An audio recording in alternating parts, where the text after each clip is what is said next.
السلام عليكم ورحمة الله تعالى وبركاته.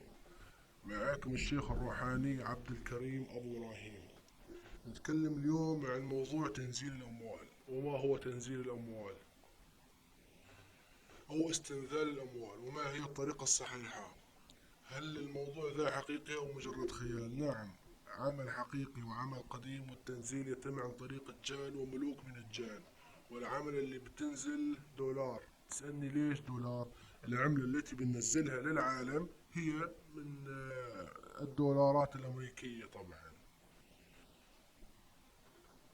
إذا بجاوبك علشان العمل بالدولار بتمشي في كل دول العالم. على سبيل المثال الريال السعودي يمكن ما ينصرف في أوروبا، كذلك الأمر يعني التنزيل بيكون في عملة الدولار.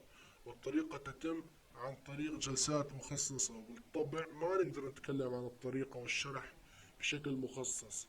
والشخص الذي يبغى ينزل أموال كلمنا على الرقم الظاهر أمامكم. كان معاكم الشيخ الروحاني عبد الكريم أبو إبراهيم العماني. والسلام عليكم ورحمة الله تعالى وبركاته.